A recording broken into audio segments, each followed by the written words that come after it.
नमस्कार. आम्ही आमच्या या यूट्यूब चॅनलच्या माध्यमातून आपणास श्रीपाद श्रीवल्लभ चरित्रामृत या ग्रंथातील 1 ते 53 अध्याय पठन करून ऐकवण्याचा प्रयत्न करीत आहोत. या धावपळीच्या आयुष्यात आपण कितीही प्रयत्न केले तरी आपणास हा किंवा यासारखे ग्रंथ पठण करणे शक्य होत नाही. या पठणात संपूर्ण अध्याय सविस्तर पठण केले आहे. जर आपणास आमचा हा प्रयत्न आवडला असेल तर कृपया आमच्या या चॅनलला लाईक, शेअर आणि सबस्क्राईब नक्की करा आणि आपणास काही सुचवायचे असेल तर नक्की कमेंट करून आम्हास कळवा. धन्यवाद. श्री गुरु वे नमः. अध्याय 25. रुद्राक्ष महिमा. शिव आराधनेच्या पद्धती आणि त्यांचे फळ. धर्मगुप्तांना मी प्रश्न केला, महाराज, शिव आराधना कशी करावी? त्यातील विविध पद्धतींचा बोध करून माझ्यावर अनुग्रह करावा. श्री धर्मगुप्त म्हणाले, ओम नमः शिवाय शिवपंचाक्षरी मंत्राचे जपानुष्ठान करून शिवाची आराधना करावी ही पहिली पद्धत, महान्यासाचे विधान ही दुसरी पद्धत आणि रुद्राभिषेकाने शिवार्चन करणे ही तिसरी पद्धत.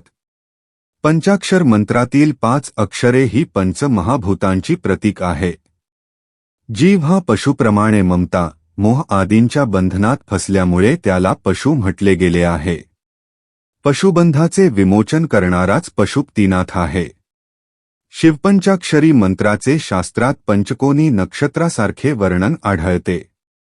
या पंचकोनी मंत्रात मोक्ष प्रदान करणारे मंत्र पहिल्या वर्गाचे, भोग भाग्यादी देणारे दुसऱ्या वर्गात समाविष्ट होतात.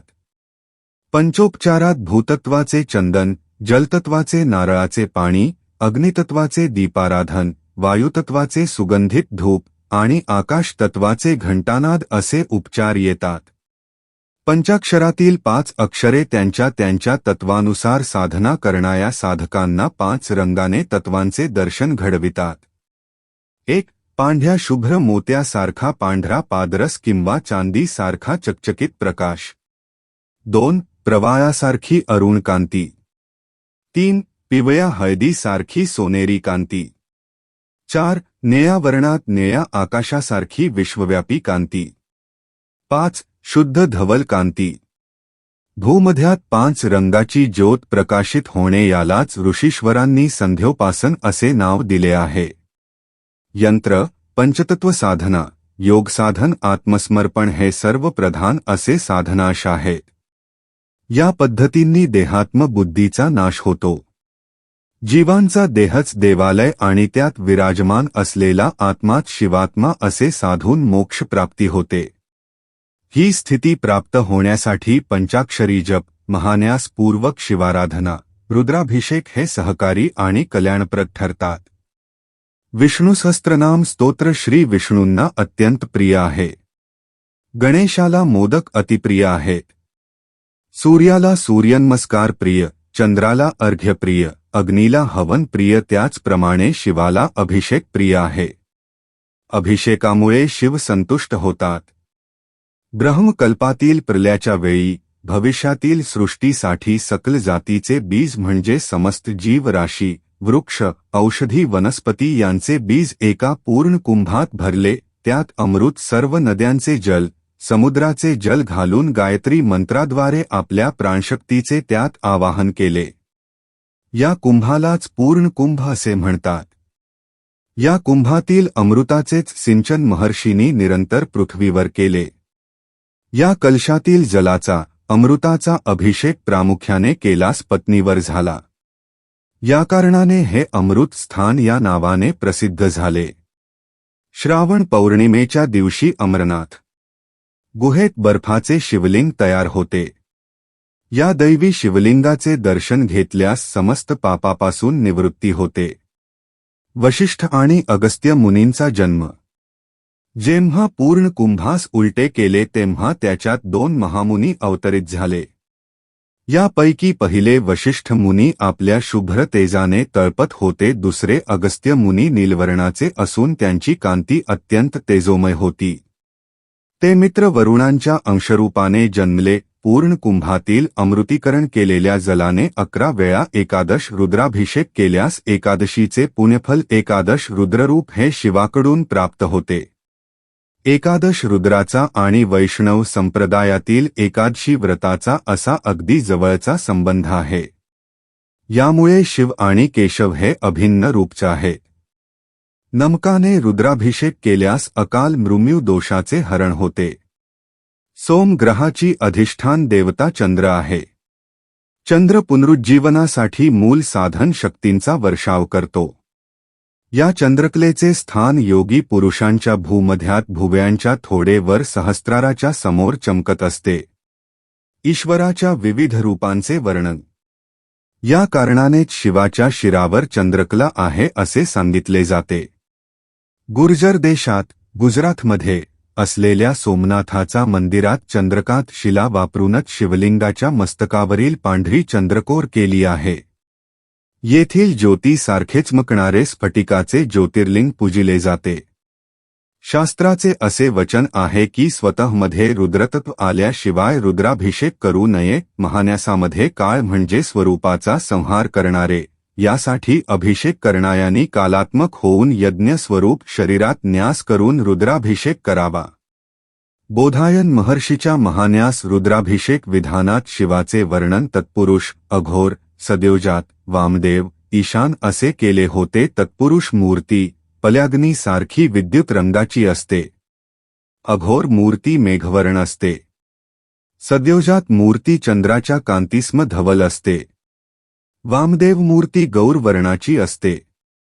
ईशान मूर्ती ही तेजोमय असून आकाशवर्णाची असते. रुद्र सहस्त्रादी संख्येत असतात. रुद्राचे गण या नावाने संबोधिल्या जाणाऱ्या देवता एका गणात 30,000 याप्रमाणे एकादश सहस्त्र गणात 33 कोटी रुद्राचे गण असतात. हेच गण भूमी, आकाश, अंतरिक्ष, जल, वायू, शरीर, प्राण आणि मन यांना व्यापून असतात असे वेदामध्ये प्रतिपादित केले आहे. श्रीपाद प्रभूची अर्चना स्मरण करणाऱ्या भक्तांना 33 कोटी रुद्रांचा अनुग्रह. रुद्राक्षाचे वर्णन. या 33 कोटी रुद्रांचा अधिपती श्री गणपती देवता आहे. याच कारणाने आपल्यातील गणपती तत्वास योगमार्गाने दर्शविण्यासाठी श्रीपाद प्रभूंनी आपला अवतार गणेश चतुर्थीच्या या मंगल दिनी या भूमीवर घेतला. यासाठी श्रीपाद प्रभूची अर्चना स्मरण करणाऱ्या साधकांना 33 कोटी रुद्रांचा अनुग्रह प्राप्त होतो. धर्मगुप्त पुढे म्हणाले, तरे बाबा शंकरभट्टा शिवभक्तांनी रुद्राक्ष धारण करावा. तो अत्यंत लाभप्रद असतो. रुद्राक्षाच्या 4 जाती आहेत. त्या याप्रमाणे 1. ब्रह्मजात, 2. क्षत्रियजात, 3. वैश्यजात, 4. शूद्रजात. ब्रह्मजातीचे रुद्राक्ष पांढऱ्या रंगाचे असतात. हे रुद्राक्ष मिळणे अत्यंत कठीण असते. क्षत्रिय जातीचे रुद्राक्ष लाल मधाच्या रंगाचे असतात. चिंचुक्याचा रंग असलेले रुद्राक्ष वैश्य जातीचे असतात, तर काळ्या रंगाचे रुद्राक्ष शूद्र जातीचे असतात. सर्वसाधारणपणे पंचमुखापासून ते 16 मुखे असलेले रुद्राक्ष मिळतात. एकमुखी रुद्राक्ष अत्यंत विरळ असतो. दुधात अथवा पाण्यात रुद्राक्ष घातला असता तो बुडतो. हलके रुद्राक्ष, कोवळे रुद्राक्ष धारण करणे निषिद्ध असते. रुद्राक्षाला तांब्याच्या पळीखाली दाबून त्याच्या खाली तांब्याचे पंचपात्र पालथे ठेवावे. रुद्राक्ष चांगला खरा असल्यास तो प्रदक्षिणा घालण्याच्या दिशेने फिरतो. काही रुद्राक्ष अप्रदक्षिण म्हणजे उलट्या दिशेने फिरतात. या रुद्राक्षांना द्रविड रुद्राक्ष म्हणतात.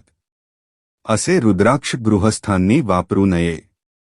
यांनी अनेक अनिष्ट प्रसंग उद्भवतात व संन्यास योग येतो. यामुळे असे रुद्राक्ष केवळ स्यासी जनांनीच वापरावे. कालाग्नी रुद्राने असे सांगितले आहे की पांढरे रुद्राक्ष ब्राह्मणांनीच वापरावे. क्षत्रियांनी लाल रंगाचे, वैश्यांनी फिका पिवळ्या रंगाचे व शूद्रांनी काळे रुद्राक्ष धारण करावे. हे रुद्राक्षच त्यांना अनुकूल असून त्यांच्या पापांचा नाश करून त्यांच्या मनोकामना पूर्ण करतात. एकमुखी रुद्राक्ष प्रत्यक्ष शिवस्वरूप असतो. द्विमुखी रुद्राक्ष अर्धनारी स्वरूप असतो. त्रिमुखी अग्निस्वरूप, चतुर्मुखी रुद्राक्ष ब्रह्मस्वरूप, पंचमुखी कालाग्नी स्वरूप, षड्मुखी रुद्राक्ष कार्तिकेयाचे स्वरूप असतो. सप्तमुखी मन्मथाचे स्वरूप, अष्टमुखी रुद्रभैरवाचे स्वरूप, नवमुखी कपिल मुनींचे स्वरूप असतो. हा रुद्राक्ष अत्यंत दुर्लभ असतो. या रुद्राक्षामध्ये विद्याशक्ती, ज्ञानशक्ती, क्रियाशक्ती, शांतशक्ती, वामशक्ती, ज्येष्ठाशक्ती, रौद्रशक्ती, अंगशक्ती, पश्यंती अशा 9 प्रकारच्या शक्तीच असतात. या कारणानेच हे रुद्राक्ष धर्मदेवता स्वरूप आहेत. दशमुखी रुद्राक्ष विष्णू स्वरूप, एकादशमुखी रुद्राक्ष साक्षात शिव स्वरूप, द्वादशमुखी द्वादशादित्यरूप असा रुद्राक्षांचा विविध देवतांशी संबंध आहे. श्रीपाद प्रभूंनी प्राकृतिक प्रवृत्ती आणि निवृत्ती यांचा अधिपती श्री गणपती, त्यांचे तत्व आपल्या चैतन्यमय स्वरूपात धारण केलेले आहे. यामुळेच ते 33 कोटी देवतेचे दिव्य स्वरूप आहे. एवढेच नव्हे तर या सृष्टीतील प्रत्येक हालचाल श्रीपाद प्रभूच्या संकल्पानेच होत असते. सर्व चलनाचे मूल कारण श्रीपाद प्रभूच असून सर्व कारणाचे तेच कारण स्वरूप आहेत. ते शिवस्वरूप आहेत असा मनी भाव ठेवून त्यांचे पूजन केल्यास ते विष्णुरूपात दिसतात आणि विष्णुरूपात त्यांची आराधना केल्यास ते शिवरूप दिसतात. परंतु मनातील तर्क विरतकांचा मल काढून टाकून त्यांना अनन्य भावाने शरण गेल्यास ते यथार्थ रूपात दिसतात. श्री धर्मगुप्त पुढे म्हणाले, "अरे शंकर भट्टा, मी सुद्धा तुझ्या बरोबर कुरुगड्डीस येऊन श्रीपाद प्रभूचे दर्शन घेऊन माझा जन्म कृतार्थ करून घेईन." मी, शंकर भट्ट आणि धर्मगुप्त आम्ही दोघे कुरुगड्डीस आलो आणि श्रीपाद प्रभूचे दर्शन घेतले. त्यांनी डोळे उघडून आमच्याकडे पाहिले आणि थट्टेने म्हणाले, "काय उत्तम चर्चा चालली होती. श्रीपाद हे शिवरूप आहे. मीच श्रीपाद आहे का? तसे नसेल तर श्रीपादच मी म्हणून आलो काय? मी कोण आहे?" धर्मगुप्ता, थोडे विवरण करून सांग ना. यावर धर्मगुप्त म्हणाले, "मी पीठिकापूरमहून येत असताना श्री व्यंकटप्रिया श्रेष्ठी यांनी मला सांगितले होते की श्रीपाद प्रभू बरोबर कोणताही तर्क वितर्क करू नकोस. केवळ त्यांना संपूर्णपणे शरण जा. याप्रमाणे मी आपणास अनन्य भावाने शरण आलो आहे. आपल्या कोणत्याही प्रश्नास मी मौन धारण करी." वेद सुद्धा श्रीपाद प्रभूचे यथार्थ वर्णन करून शकल्याने ते मौन झाले. तर धर्मगुप्तासारख्या सामान्य साधकाची काय परिस्थिती? धर्मगुप्ताचे वरील कथन ऐकून श्रीपाद प्रभू अत्यंत प्रसन्न झाले. त्यांनी दोघांना चरणस्पर्श करण्याची संमती दिली. आम्ही अतिआनंदाने प्रभूच्या चरणांना स्पर्श केला. आणि काय आश्चर्य! आम्ही दोघे ध्यानावस्थेत गेलो. या अवस्थेत किती वेळ गेला याचे आनच नव्हते. जेव्हा ध्यानावस्था उतरली त्यावेळी सायंसंध्येची वेळ होत आली होती. श्रीपाद प्रभूंनी आम्हास कृष्णांदीचे पात्र ओलांडून पैलतीरावर जाण्यास सांगितले. त्याप्रमाणे आम्ही दोघे श्रीपाद प्रभूच्या दिव्य लीलांचे स्मरण करीत करीत कृष्णेच्या पैलतीरावर गेलो. पैलतीरावरील नदीच्या मऊ मऊ वाळूत आम्ही पहुडलो आणि केव्हा निद्रादेवीच्या कुशीत गेलो ते कळालेच नाही. प्रातःकाळी जाग आली ती अत्यंत मधुर ठरवाने म्हणलेल्या योगी जनांच्या श्रीपाद श्रीवल्लभ दिगंबराया नाम स्मरणाने. श्रीपाद श्रीवल्लभांचा जय जयकार असो.